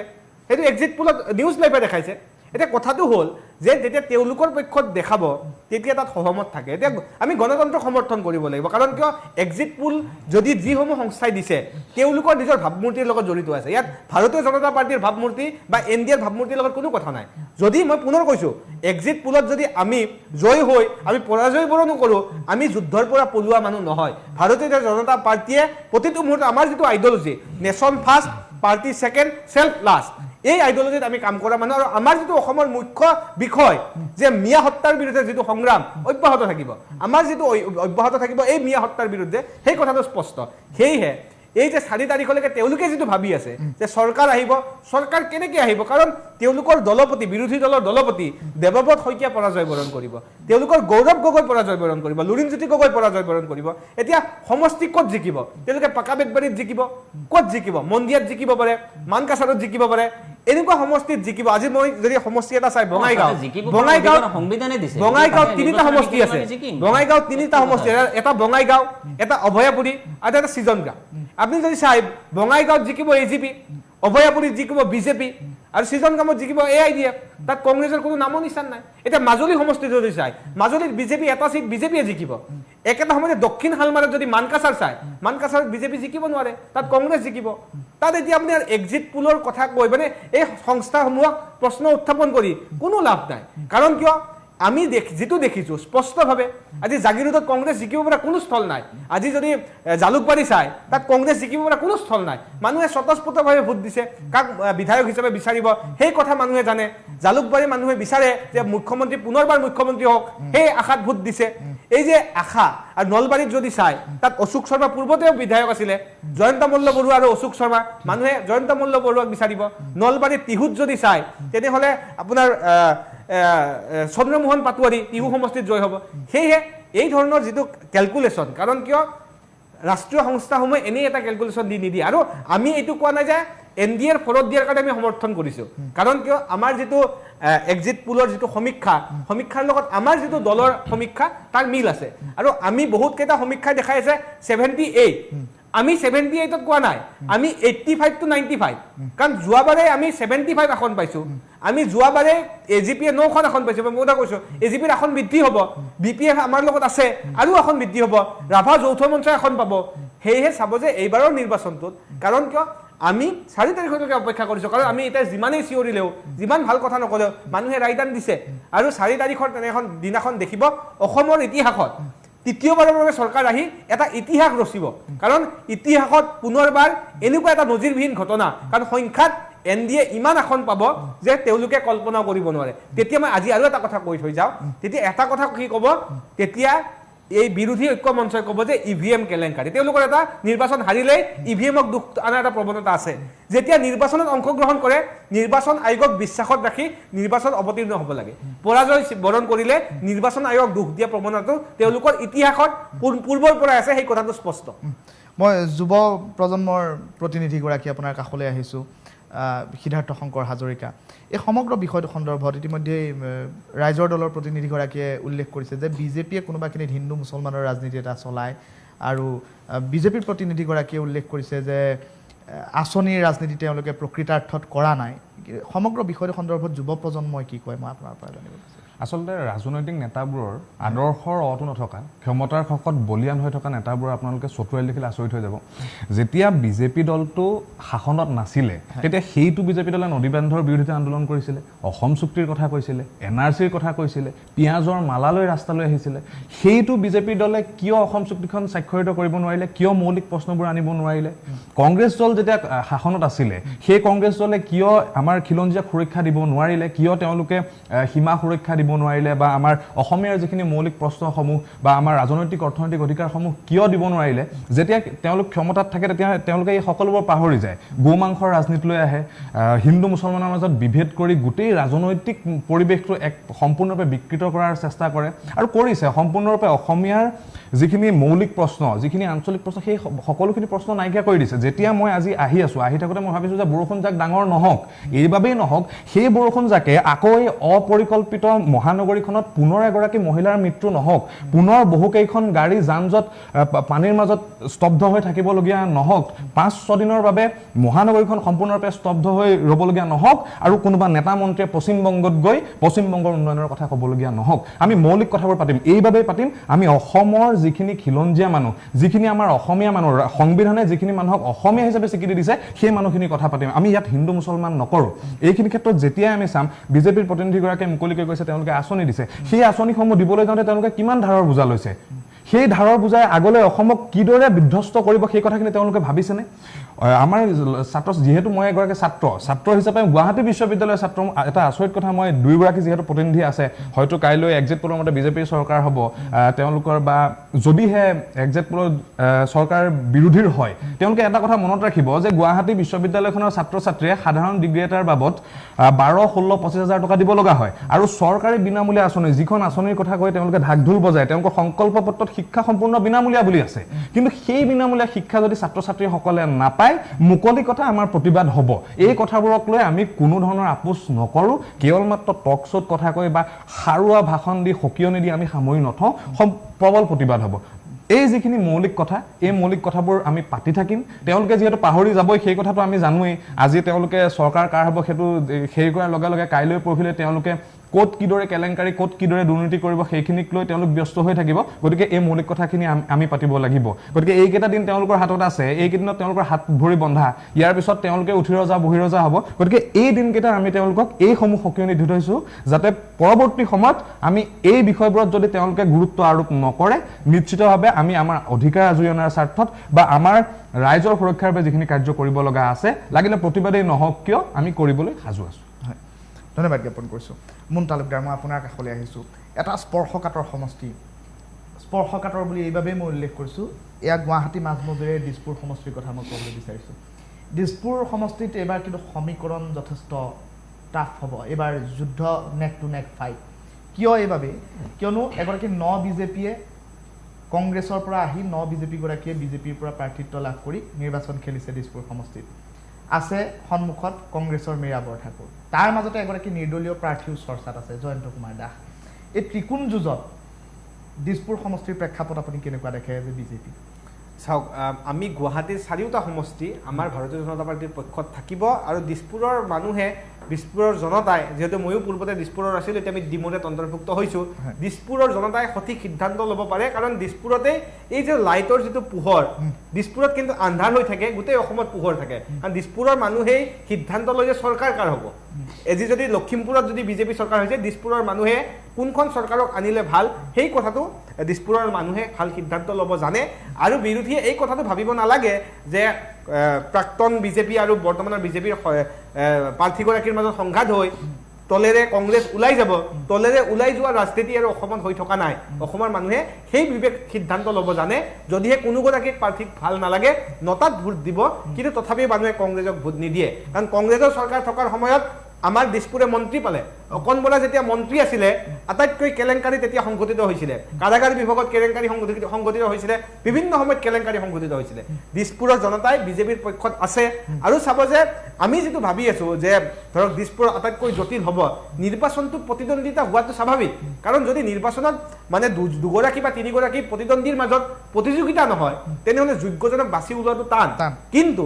এইবাৰৰ নিৰ্বাচনটোত এই কথাটো স্পষ্ট যে ভাৰতীয় জনতা পাৰ্টীৰ পক্ষত থাকি মানুহে ভোটদান কৰিব আৰু আমাৰ দলে যাক দায়িত্ব দিছে যোনে প্ৰাৰ্থিত্ব পাইছে তেওঁ কংগ্ৰেছত আছিলে ঠিকেই কিন্তু তেওঁৰ সাংগঠনিক দক্ষতা মানে তেওঁ যেতিয়া লোকসভাৰ সদস্য আছিলে তাৰ পৰা বিধানসভাৰ আছিলে এই যিটো সাংগঠনিক দক্ষতা বহু কংগ্ৰেছী নেতাতকৈ বহু ওপৰত সেয়েহে দলে সিদ্ধান্ত লৈ বাছনি কৰিছে প্ৰদ্যুৎ বৰদলৈ পাবলগীয়া একো নাই তেওঁ এগৰাকী লোকসভাৰ সদস্য সেই সদস্য পদ এৰি তেওঁ বিধায়ক হ'ব আহিছে মানে সাংঘাতিক ক্ষমতাৰ হাবিয়াসত অহা নাই এটা মাত্ৰ কাৰণতে আহিছে কাৰণ কংগ্ৰেছ দলটোত বৰ্তমান তেওঁ শংকিত কিয় শংকিত তাত সংখ্যালঘু মুছলমানে যি সিদ্ধান্ত লয় সেয়া প্ৰদ্যুৎ বৰদলৈ সেয়া ভূপেন বৰাৰ নিচিনা মানুহে মানিবলৈ বাধ্য সেইবাবে দল ত্যাগ কৰি আহিছে কাৰণ ক্ষমতাই যদি মূল লক্ষ্য হ'লে হয় লোকসভাৰ সদস্য হৈ থাকিলে হয় তেওঁ এতিয়াও নগাঁও লোকসভা সদস্য আছিলে সেইকাৰণে বিধায়ক হ'বলৈ যিটো আহিছে এয়া তেওঁলোকে বিভিন্ন সময়ত ক'ব পাৰে ৰাজনৈতিক হেঁচা বিভিন্ন কথা কয় কাৰণ কথাত কোৱাটো তেওঁলোকৰ বিশেষ একো নাই এতিয়া প্ৰদ্যুৎ বৰদলৈ কোনো কেলেংকাৰী নথকা মানুহ এটা ৱাশ্বিং মেচিনৰ যেতিয়া কথা ক'ব প্ৰদ্যুৎ বৰদলৈ ৱাশ্বিং মেচিন আহিব লগা নাই এটা কাৰণতে কাৰণ নিজৰ অস্তিত্বৰ সংকট যিগৰাকী ব্যক্তিয়ে কংগ্ৰেছক বহু কিবা কিবি দিলে কংগ্ৰেছে কিন্তু শেষত সেই দলটোক প্ৰতাৰণা কৰিলে সেইকাৰণে তেওঁ হয়তো কংগ্ৰেছত থাকি ৰাজনীতি কৰাৰ পৰিৱেশ নেদেখি বিজেপিত যোগদান কৰিছে দলে ভাবিছে এগৰাকী যিহেতু সদনত কথা ক'ব পৰা মানুহ দক্ষতা আছে বিধায়ক হিচাপে প্ৰাৰ্থিত্ব দিছে আৰু দিছপুৰৰ জনতাৰ ওপৰত আমাৰ বিশ্বাস আছে এইবাৰ পুনৰ বিজেপি নেতৃত্বাধীন চৰকাৰৰ বাবে বিজেপিৰ পদুম চিহ্নত ভোট দি পুনৰবাৰ 4 তাৰিখৰ যি ফলাফল আহিব দেখিব দিছপুৰ বিধানসভাত বিজেপিৰ দখলত থাকিব নুৰ আলম ডাঙৰীয়া মই আপোনাৰ কাষলৈ আহিছোঁ দিছপুৰ সমষ্টিৰ প্ৰেক্ষাপট আপোনাৰ পৰা ল'ম কিন্তু দিছপুৰৰ পাছতে আন এটা সমষ্টিৰ কথা আপোনাক মই সুধিম সেয়া হৈছে মৰিয়নি সমষ্টি যথেষ্ট চৰ্চাত থকা এইবাৰ এটা সমষ্টি দিছপুৰৰ আপোনাৰ প্ৰতিক্ৰিয়াটো লৈ ল'ম তাৰপিছত মৰিয়নি সমষ্টিৰ প্ৰেক্ষাপটটো জানিম আপোনাৰ পৰা কিয়নো মৰিয়নি সমষ্টিত বিজেপিৰ প্ৰাৰ্থী ৰূপজ্যোতি কুৰ্মীৰ সন্মুখত আছে ৰাইজৰ দলৰ জ্ঞানশ্ৰী বৰা নেক টু নেক ফাইট হ'ব বুলি ইতিমধ্যে এক প্ৰকাৰ গুণগুণনি আৰম্ভ হৈছে ৰাজ্যত দিছপুৰৰ প্ৰতিক্ৰিয়াটো লৈ মৰিয়নিৰ আমি অকণ প্ৰেক্ষাপট দিছপুৰৰ কথা যেতিয়া আহে যিহেতু আমি দিছপুৰত ইলেকশ্যন খেলা নাই আমাৰ ৰাজ্যৰ দলৰ ফালৰ পৰা যদিও কিন্তু বিৰোধী ঐক্য মঞ্চৰ ফালৰ পৰা আমাৰ কেণ্ডিডেট দিয়া হৈছে এতিয়া কথাটো হৈছে প্ৰদ্যুৎ বৰদলৈ ডাঙৰীয়াৰ কথা হৈছে চাওক প্ৰদ্যুৎ বৰদলৈ ডাঙৰীয়া নিজৰ তেখেতে কৈছে ঠিকেই যে তেখেতৰ পাবলগীয়া নাই বা হেৰুৱাবলগীয়াও নাই যদি হেৰুৱাবলগীয়া নাছিলে বা পাবলগীয়াই নাছিলে তেখেতৰ ল'ৰাক আমি মাৰ্গেৰিটাত টিকেট দিয়া হৈছিলে আমাৰ ফালৰ পৰা এই কম বয়সত আপাততো এই ল'ৰাজনক তেখেতৰ মানে ৰাজনৈতিক যি মানে দিশটো আছিলে এইটো হত্যা কৰিব নালাগিছিল তেখেতক ৰাজনৈতিকভাৱে হত্যা কৰা হ'ল তেখেত এজন উঠি অহা প্ৰজন্মৰ এজন ল'ৰা আছিলে আৰু ভাল ল'ৰা মই ভাবোঁ তেখেতক নিৰ্বাচন খেলিবলৈ দিব লাগিছিলে যদি তেখেতে কোনো দুৰ্নীতিয়ে কৰা নাছিলে বা তেখেতৰ যদি কোনো লাভালাভৰ কথাই চিন্তা কৰা নাছিলে তেতিয়াহ'লে তেখেত নিৰ্বাচন নেখেলিলেও হ'লহেঁতেন গতিকে তেখেতৰ ইমান কি প্ৰয়োজন আছিলে যে তেখেত নিৰ্বাচন খেলিবই লাগিব বিজেপিৰ পৰা আৰু তেখেত ঠিক আছে সেইটো বাদ দিলোঁ যে তেখেতৰ ল'ৰাই ইলেকশ্যন খেলিব বিচৰা নাই তেখেতৰ কাৰণে সেইটো বাদ দিলোঁ কিন্তু তেখেতে নিৰ্বাচন নেখেলাকৈ দেখাব লাগিছিলে তেখেত যদি ইমানেই সৎ মানুহ আছিলে তেতিয়াহ'লে নিৰ্বাচন নেখেলাকৈ দেখাব লাগিছিলে গতিকে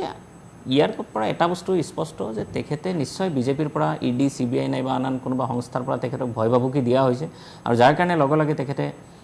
নিৰ্বাচনৰ পৰা মানে কংগ্ৰেছ এৰি বিজেপিত যাবলগীয়া হ'ল আৰু এটা কথা কৈছে যে কংগ্ৰেছত মানে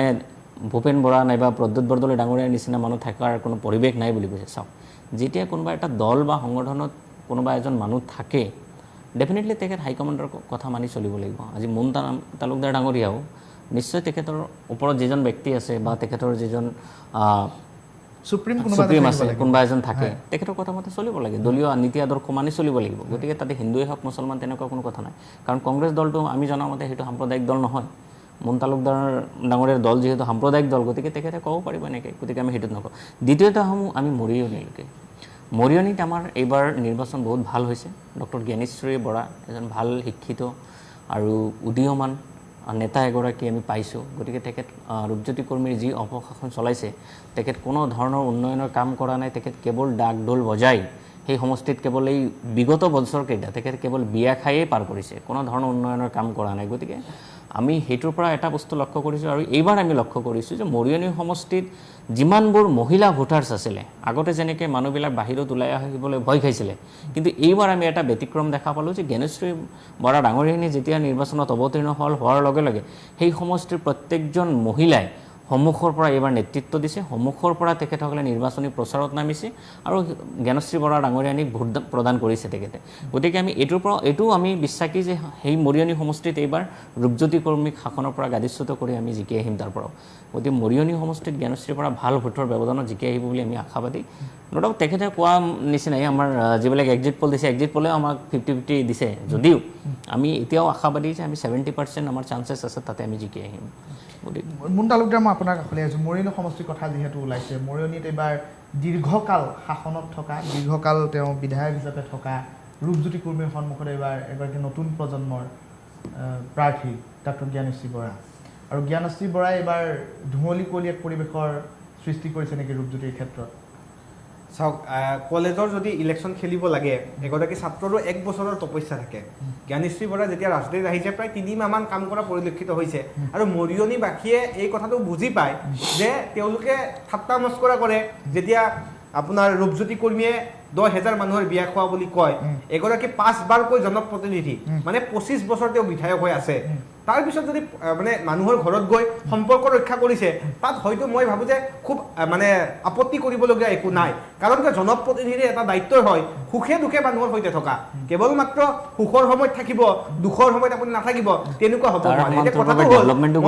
নাই আপুনি কওঁতে মই কোৱা নাই কাৰণ জ্ঞানশ্ৰী আপোনালোকৰ দলত কেতিয়া যোগদান কৰিলে কেতিয়া প্ৰফেচাৰ হ'বলৈ গ'ল কেতিয়া ৰিজাইন দি আকৌ দলত যোগদান কৰিলে সেইবিলাক আপোনালোক দলৰ ভালকে জানে এতিয়া এই যিটো জেনজি বুলি কয় তেওঁলোকে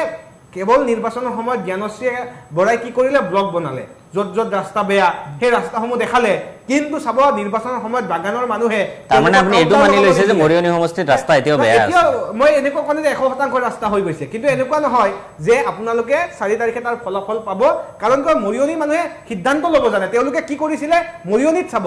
আমাক যে কয় ধৰ্মকেন্দ্ৰিক আমি ৰাজনীতি কৰোঁ আমাক যে কয় জাতপাতৰ ৰাজনীতি কৰোঁ তাত কেনেধৰণৰ ৰাজনীতি কৰিছে যে ৰূপজ্যোতি কৰ্মী এগৰাকী বাগানীয়া মানুহ আমাক অসমীয়া মানুহ বিধায়ক লাগে তেওঁলোকে তেনেধৰণৰ ৰাজনীতি কৰিছে খুলেমজীয়া মানে অসমীয়া মানুহে জ্ঞানশ্ৰী বৰাক ভোট দিব আৰু বাগানৰ মানুহে ৰূপজ্যোতি কৰ্মীক ভোট দিব এনেধৰণৰ ৰাজনীতি ৰাইজৰ দল বিৰোধী ঐক্য মঞ্চই কৰে আৰু তাৰ উত্তৰ 4 তাৰিখে মানুহে দিব ইতিমধ্যে ভোটত তেওঁলোকে ইভিএমৰ জৰিয়তে তাৰ উত্তৰ পাব কথাটো হ'ল যে তেওঁলোকে যে ধৰ্মৰ কথা কয় আমি স্পষ্ট আমি হিন্দুত্ব সনাতনী হিন্দুক লৈ আমি কাম কৰিম আৰু মিয়াৰ বিৰুদ্ধে আমাৰ সংগ্ৰাম চলিব কিন্তু জাতি জনগোষ্ঠীক লৈ ৰাজনীতি কোনে কৰিছে এই অসমীয়া চাহ বাগানক লৈ ৰাজনীতি কোনে কৰিছে তেওঁলোকে কৰিছে সেই কথাটো মানুহে তাৰ উত্তৰ দিব যদি আপোনালোকে হিন্দুত্বৰ কাৰণে ইমানেই কাম কৰিছে আপোনালোকে 6 জনগোষ্ঠীৰ জনজাতিকৰণ কিয় কৰা নাই এতিয়ালৈকে NRC আপোনালোকে এতিয়া সম্পূৰ্ণ তালিকা কিয় এতিয়ালৈকে আপোনালোকে কৰিব পৰা নাই? যদি অসমত বিদেশী আছে বা বাংলাদেশী আছে, বাংলাদেশীৰ সমস্যা এতিয়ালৈকে কিয় কৰিব পৰা নাই? কাৰণ সমাধান কিয় কৰিব পৰা নাই? কাৰণ চাওক, ভাৰতৰ আপোনাৰ কেন্দ্ৰত আপোনালোকৰ বিজেপি চৰকাৰ আছে, অসমতো আছে, গতিকে বাংলাদেশী সমস্যা ইমান দিন কিয় লাগে সমস্যা সমাধান? এই প্ৰস্তাৱটো কেতিয়াবা কংগ্ৰেছক আপোনালোকে কৰিছিলে নে? যে কংগ্ৰেছ যেতিয়া চৰকাৰত আছিল, আপোনালোকে যিহেতু মিত্ৰজোঁটত আছে, কংগ্ৰেছৰ লগত যে বিৰোধী ঐক্য মঞ্চত আছে, কংগ্ৰেছক কিয় এবাৰ প্ৰশ্ন নকৰিলে? এই 6 জনজাতি মানুহক যে প্ৰতাৰণা কৰিলে, তেতিয়া কিয় প্ৰশ্ন কৰা নাই? এই যে কংগ্ৰেছ দলটোৱে যে অসম আন্দোলনৰ 860 জনক হত্যা কৰিলে, কিয় প্ৰশ্ন কৰা নাই? আপোনালোকে কংগ্ৰেছ দলক কিয় প্ৰশ্ন নকৰিলে? কংগ্ৰেছ চৰকাৰত নাই নহয়, না, আপোনালোকৰ মিত্ৰজোঁটৰ চৰকাৰ, কংগ্ৰেছৰ ইতিহাস আপোনালোকে জানিব লাগিব। যি ইতিহাস কলংকিত ইতিহাস, যি কংগ্ৰেছে অসম আন্দোলনৰ খৰ্গেশ্বৰ তালুকে হত্যা কৰিছিলে, সেই হত্যাকাৰী কংগ্ৰেছৰ লগত কেনেকৈ আছে আপোনালোকে? 2014 চনৰ পৰা ভাৰতত বিজেপি চৰকাৰ চলি আছে, 2016 চনৰ পৰা অসমত বিজেপি চৰকাৰ কৰি আছে, গতিকে আপোনালোকক নকয় আমি কংগ্ৰেছক। আপোনালোকে যেতিয়া অখিল গগৈয়ে তৰুণ গগৈৰ বিৰুদ্ধে আমেৰিকাত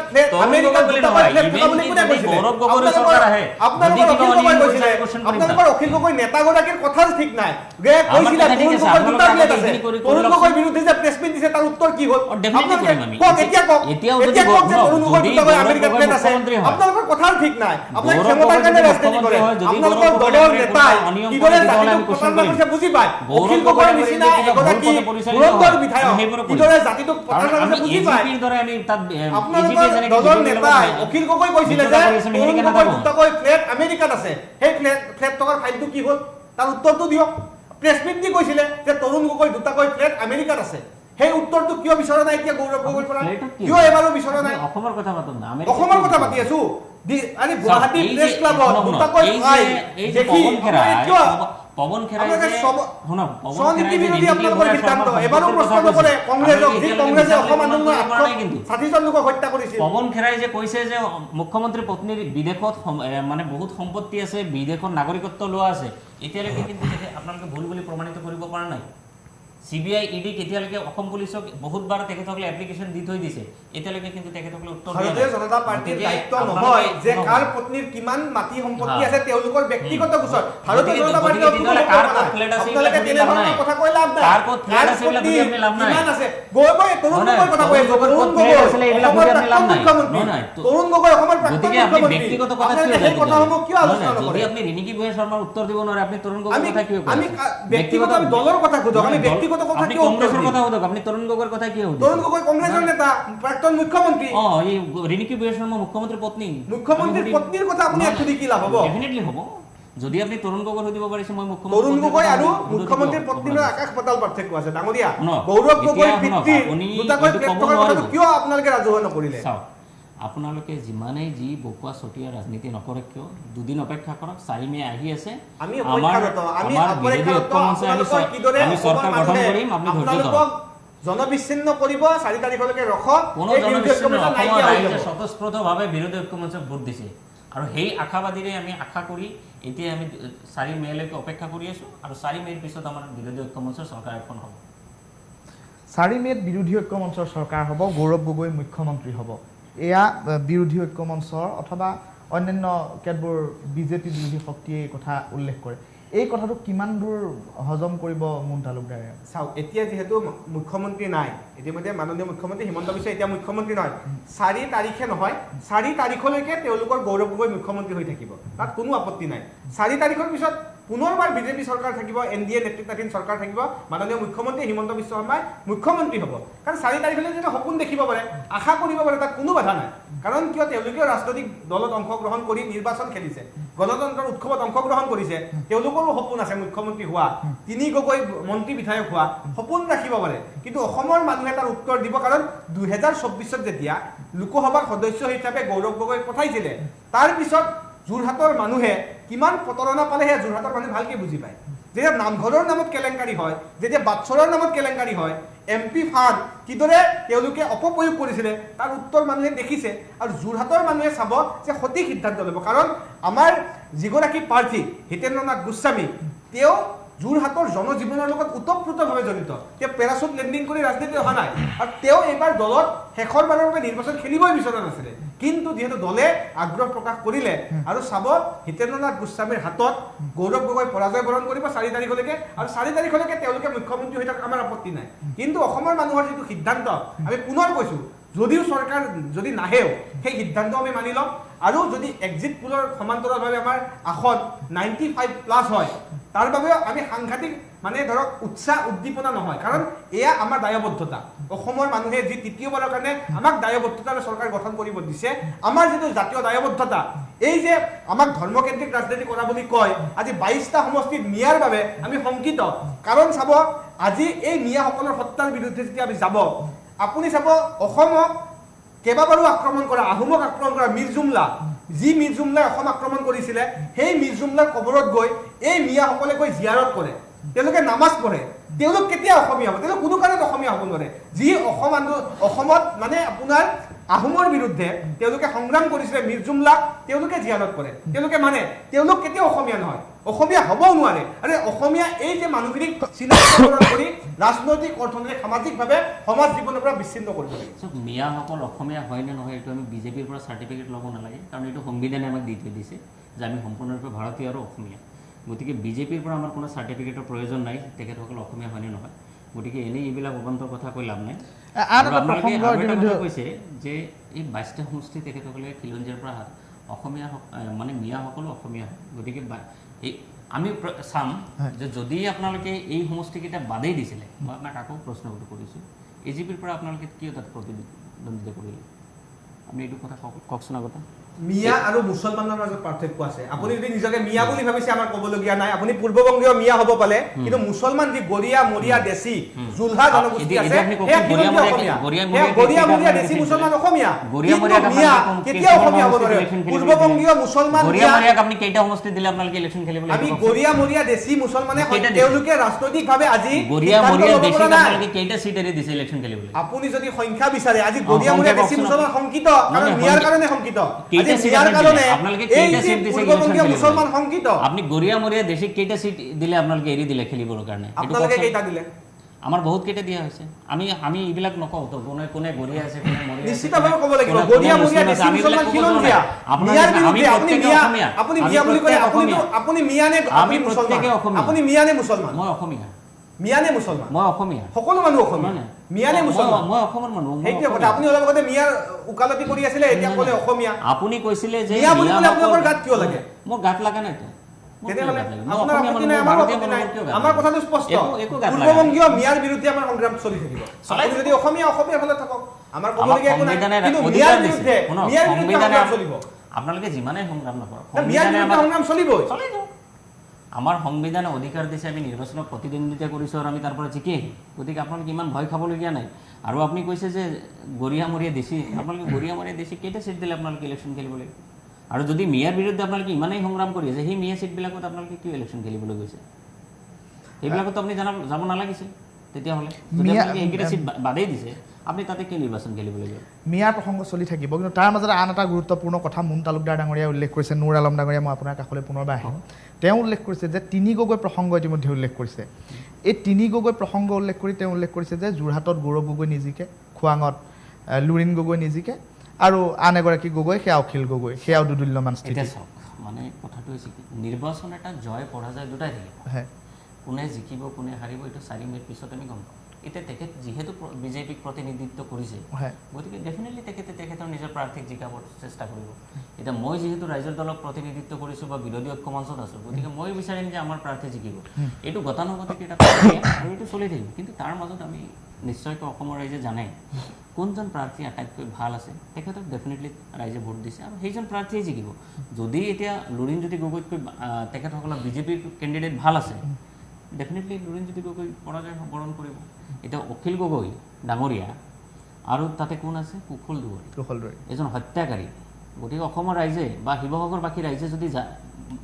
এই হত্যাকাৰীক যদি ভাল পায় তেতিয়াহ'লে তেখেতকে ভোট দিছে কিজানি আমিতো নাজানো এইটো আমি 4 মে'ত গম পাম এতিয়া এজন হত্যাকাৰীকেই ভাল পাব নে এজন সংগ্ৰামী নেতা যি আজীৱন সংগ্ৰামৰ কাৰণে দিলে অসমৰ জনগণৰ স্বাৰ্থত তেওঁৰ গোটেই জীৱনটো পাৰ কৰিলে সেইজন নেতাক মানে অসমৰ ৰাইজে জিকিব তেওঁ বিজেপিৰ প্ৰতিনিধিগৰাকীয়ে ধুৰন্ধৰ বিধায়ক বুলি উল্লেখ কৰিছে চাওক ধুৰন্ধৰ বিধায়ক বুলি কৈছে এতিয়া তেখেতে সেইটো ভাষ্য এইটো চাওক তাৰ পৰাই প্ৰমাণ হৈ গৈছে যে তেখেতসকলৰ আচাৰ ব্যৱহাৰ ভাষা জ্ঞান কিমানখিনি আছে কাৰণ মই অলপ আগতেও কৈছোঁ যে মাননীয় মুখ্যমন্ত্ৰীৰ এজনৰ অসমৰ প্ৰতিনিধিত্ব কৰা এখন মুখ্যমন্ত্ৰী এজনৰ মুখত যেতিয়া ওলাই আহিছে পেল দুংগা তো তেখেতসকলৰ বাকী নেতাবিলাকৰ মুখত আৰু কি শব্দ ওলাব ধুৰন্ধৰ বিধায়ক ওলাব বা আন কিবা কিবি ওলাব গতিকে হত্যাকাৰী মানুহ এজনৰ মুখৰ পৰা ইয়াতকৈ আকৌ গতিকে আমি কোনে হত্যা কৰিছিলে আপোনালোকে মনত পেলাব ইতিহাস অসমত যেতিয়া গুৱাহাটীত ৰাজপথত আন্দোলন হৈছিলে অগ্নি সংযোগ কৰাৰ নিৰ্দেশ কোনে দিছিলে অখিল গগৈ দিছিলে প্ৰণৱ বড়ো নিচিনা এগৰাকী মানুহক ভূমিৰ পট্টাৰ বাবে প্ৰতিবাদ কৰিবলৈ আনি অগ্নি দগ্ধ কৰি গুৱাহাটীৰ ৰাজপথত হত্যা কৰিছিলে এই কথাবিলাক আপোনালোকে আলোচনা কৰিব লাগিব সেইটো আমাৰ শ্বহীদ হয় তেখেতক হত্যা নহয় সেইটো কিদৰে পৰিচিত কৰি হত্যা কৰা হৈছিলে সেই কথাটো জানিব লাগে নে সেই কথাটো অসমৰ মানুহে জানে এগৰাকী বড়ো জনগোষ্ঠীৰ মানুহক প্ৰমোদ বড়োক ভূমিৰ পট্টা দিম বুলি গুৱাহাটীৰ ৰাজপথত আনি অগ্নিদগ্ধ কৰি হত্যা কৰা হ'ল সেই কথাটো অসমৰ মানুহে বুজি পায় অখিল গগৈৰ ৰাজনৈতিক কেৰিয়াৰ কেনেকৈ আৰম্ভ কৰিছে সেই কথাটো বুজি পোৱা দৰকাৰ জুইটো অখিল গগৈ ডাঙৰীয়া লগাই দিছিল নেকি জুইখিনি অখিল গগৈ ডাঙৰীয়া লগাই দিছিল নেকি জুই অখিল গগৈ ডাঙৰীয়া কেনেকৈ জ্বলাব লাগে জানে আন্দোলন কৰিবলৈ গৈ এজন মানুহ শ্বহীদ হৈছে তাক আপোনালোকে হত্যাকাৰী নবনাব আপোনালোকৰ দলৰ নেতাই ক'ত জুই লগাব লাগে ভালকৈ জানে জুই লগাবলৈ গৈ আন্দোলন কৰিবলৈ গৈ তেখেত শ্বহীদ হৈছে গতিকে তেখেতক আপুনি হত্যাকাৰী বুলি নক'ব এই বিষয়টো চলি থাকিব যিহেতু সময় কমি আহিছে শেষত মই যুৱ প্ৰজন্মৰ প্ৰতিনিধি আপোনাৰ কাষলৈ আহিম সিদ্ধাৰ্থ শংকৰ হাজৰিকা মই আপোনাৰ কাষলৈ আহিছোঁ শেষত সময় কমি আহিছে অনুষ্ঠান সামৰিব লাগিব শেষত আপুনি কি ক'ব তিনিজনৰ পৰা এটা প্ৰতিক্ৰিয়া ল'ম তাৰপিছত অনুষ্ঠান সামৰিব লাগিব খুব চমুকৈ মই দুটা কথাই ক'ম যিহেতু দল বাগৰাৰ বিষয়টো আহিছে এই যেতিয়া প্ৰদ্যুৎ বৰদলৈ ভূপেন বৰা বা কংগ্ৰেছৰ পৰা বিজেপিলৈ যোৱা বিজেপিৰ পৰা কংগ্ৰেছলৈ যোৱা নেতা মন্ত্ৰীবোৰৰ কথা শুনো তেতিয়া আচলতে এটা বস্তুৱে লাগে যেতিয়া তেওঁলোকে জনতাই জনাৰ্দন বুলি কয় তাৰপিছত গৈ পেলাই যেতিয়া তেওঁলোকে কংগ্ৰেছৰ দিনত থাকোঁতে বিজেপি চৰকাৰৰ গোটেই দুৰ্নীতিবোৰ দাঙি দিয়াৰ পিছত আকৌ বিজেপিলৈ গুচি যায় তেতিয়া তেওঁলোকে জনগণক প্ৰতাৰণা কৰে আচলতে সেই তাৰ পৰা লোকচান হয় জনগণক মূৰ্খ সজায় দ্বিতীয়তে তেওঁলোকে নেতা মন্ত্ৰীৰ পুত্ৰ পত্নী দুৰ্নীতি বা এনেকুৱা ধৰণৰ বিষয়বোৰ আনিছে সা সম্পত্তিৰ তালিকাৰ কথা আনিছে গতিকে যেতিয়া গুৱাহাটীত বানপানী হয় তেতিয়া কোনো নেতা মন্ত্ৰীৰ পুতেকে বা নেতা মন্ত্ৰীয়ে সেইখিনিৰ পৰা ভাৰাক্ৰান্ত নহয় সাধাৰণ মানুহখিনি হয় যেতিয়া অৰুণোদয় আঁচনিৰ নামত লাইন পাতি কোনোবা গৰ্ভৱতী মহিলাই সেই অনুষ্ঠানতে প্ৰসৱ বেদনা সহ্য কৰিবলগীয়া হয় তাৰ ভাৰাক্ৰান্ত হয় আমাৰ সাধাৰণ মানুহখিনি যেতিয়া নিযুত মইনা নিযুত বাবুৰ নামত ছাত্ৰ ছাত্ৰীসকলে ক্লাছ ক্ষতি কৰি মুখ্যমন্ত্ৰীৰ চিঞৰ শুনিবলৈ যাবলগীয়া হয় তেতিয়া আমাৰ এই যিখিনি আমাৰ অসমীয়া খিলঞ্জীয়া মানুহৰ ল'ৰা ছোৱালীখিনিৰ লোকচান হয় আৰু যেতিয়াই এই মূল বিষয়বোৰৰ পৰা আমাৰ এই নেতা মন্ত্ৰীসকলে এই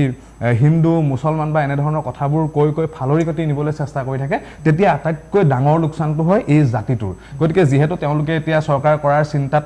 একদম মত্ত হৈ আছে গতিকে তেওঁলোকে যদিহে চৰকাৰ কৰে যিটো দলে চৰকাৰ নকৰক কিয় এই মৌলিক প্ৰশ্নবোৰ অন্ততঃ তেওঁলোকে এবাৰলৈ হ'লেও মনত ৰাখক কিয়নো জনগণে এই কথাবোৰ মনত ৰাখে যিহেতু জেনজিৰ বিষয়টো উত্থাপন হৈছে যদি জেনজিৰ আগত আপোনালোকে গো মাংস হিন্দু মুছলমান এই ধৰণৰ বিষয়বোৰলৈ বহুদিনলৈ ৰাজনীতি কৰিব নোৱাৰিব কিয়নো জেনজিয়ে যেতিয়া আপোনালোকে বিদেশীৰ কথা ক'ব বিদেশীৰ কথা কওঁতে জেনজিয়ে সুধিব যে আপোনালোকে সীমান্ত কিয় উন্মুক্ত কৰি ৰাখিছে যেতিয়া আপোনালোকে আমাৰ অসমীয়াখিনি সুৰক্ষা দিয়াৰ কথা ক'ব মিয়াৰ পৰা আমি অসুবিধাৰ সন্মুখীন হ'ম বা অস্তিত্বৰ সংকটত ভুগিম বুলি ক'ব তেতিয়া তেওঁলোকে সুধিব যে কিয় আপোনালোকে 6 জনজাতিকৰণ দিয়া নাই কিয় আমাক অৰ্থনৈতিক ৰাজনৈতিক অধিকাৰসমূহ সাব্যস্ত কৰিবলৈ দিব পৰা নাই সেই কথাবোৰ কিন্তু জেনজিয়ে সুধিব গতিকে এইখিনিয়ে কথা আৰু আমি মুকলিকৈ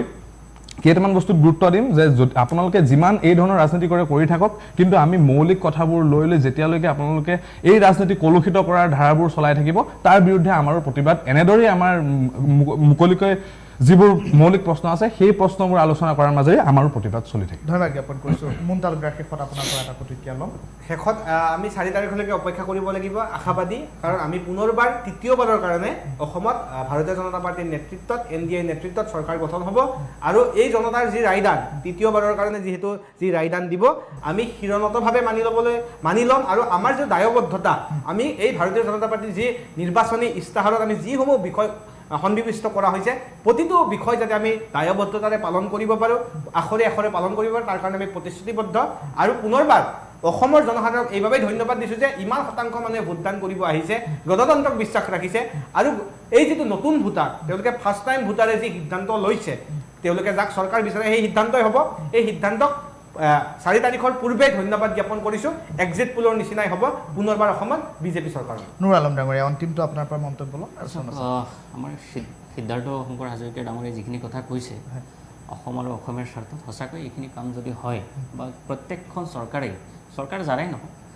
চৰকাৰ আহিব যাব কিন্তু অসমখন অসম হৈয়ে থাকিব সদায় ইয়াতে হিন্দু মুছলমানৰ ৰাজনীতি কৰিব নালাগে কোনো ধৰ্মৰ ৰাজনীতি কৰিব নালাগে বিদেশী ৰাজনীতি কৰিব নালাগে প্ৰত্যেক দলেই কেৱল আৰু কেৱল অসম আৰু অসমীয়াৰ স্বাৰ্থত যদি কাম কৰিব বিচাৰিছে তেতিয়াহ'লে প্ৰথমতে অসমৰ চিন্তা কৰিব লাগিব,